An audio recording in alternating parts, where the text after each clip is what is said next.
Welcome back to another edition of Literary Distracts. Today we have Kristen Rupenian, author of Cat Person, and Alexis Nowicki, a writer and publicist for the prestigious Viking books. This one isn't so much a feud, and there really aren't any insults traded in either direction, but it's nonetheless incredibly fraught and tense, representing a case study in what I would say is the most consequential and unresolved issue in contemporary literary culture, a sort of ethical gray zone where lived experience, artistic freedom, and unintended harm collide. In 2017, the literary world experienced something rare, arguably unprecedented, the first truly viral short story, Cat Person by Kristen Rupenian, published in The New Yorker.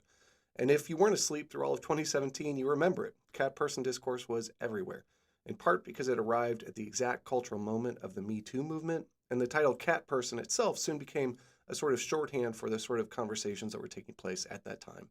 The story follows a young woman named Margot who enters into a sexual relationship with an older man.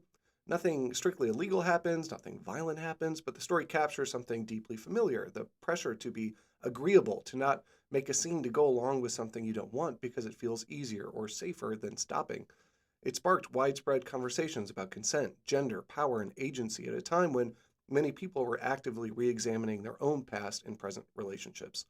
And what's especially wild is that this story, one of the most widely read short stories of the century, was written by an MFA student at the University of Michigan and submitted directly to the New Yorker slush pile.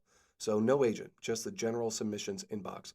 And we're talking about the New Yorker here. So if your name isn't George Saunders, it's nearly impossible to get your agent to place a story there. And without an agent, it's basically unthinkable. But the editor saw the appeal of Cat Person, and just like that, Rupenian went from MFA student to literary darling overnight. And shortly thereafter, she secured a seven-figure deal for her debut. What made the story resonate so widely was its mirror-like quality, the way readers could see themselves in it, oftentimes uncomfortably so.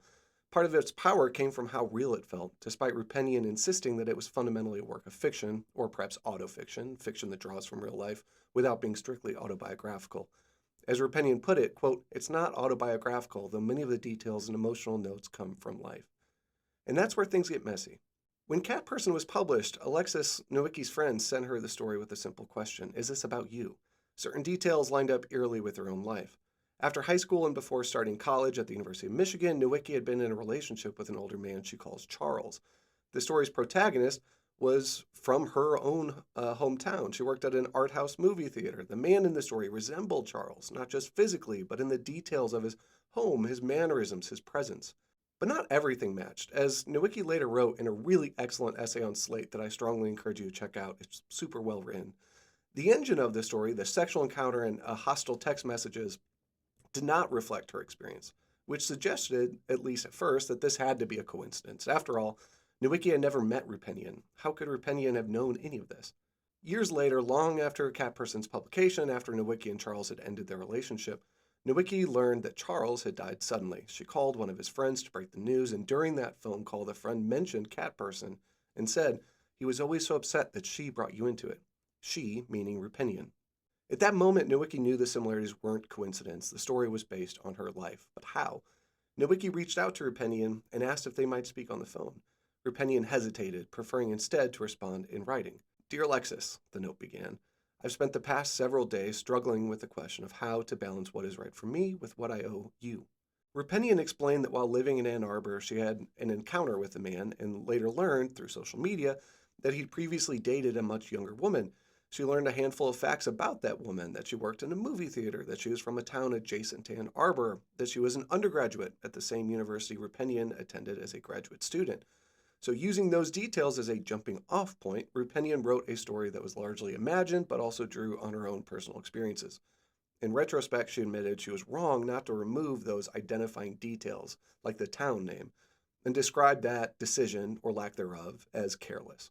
Rupenian apologized, but as Nowicki later wrote, the apology did not resolve the deeper unease of having one's life repurposed as someone else's fiction. Nowicki writes, quote, "What's difficult about having your relationship rewritten and memorialized in the most viral short story of all time is the sensation that millions of people now know that relationship as described by a stranger. Meanwhile, I'm alone with my memories of what really happened. Just like any death leaves you burdened with the responsibility of holding on to the parts of a person that only you knew." And Nowicki also notes, and I think this is super interesting and devastating in equal measure, how the story Cat Person sort of invited her to rewrite her own memories of her relationship with Charles. making her question the dynamics. In other words, like the fiction sort of distorting her own lived experience. The cat person controversy forces us to confront the boundaries we draw between fiction and nonfiction, especially in the realm of autofiction. As Nowicki puts it, quote, I've wondered a lot about the line between fiction and nonfiction and what license is actually bestowed by the act of labeling something as fiction. And it's really worth sitting with that. After all, if fiction is allowed to borrow freely from life, where does permission enter into that equation? When a story feels true to millions but falls to the person it most resembles, whose truth matters more, the writers, the readers, or the subjects? And when we call something based in reality fiction, are we freeing the writer from responsibility or just shielding ourselves from asking harder questions about the purpose of art? Questions about why we demand authenticity and what we're willing to overlook in order to get it. So drop your thoughts in the comments and please check out my novel, Her New Eyes, wherever you get books.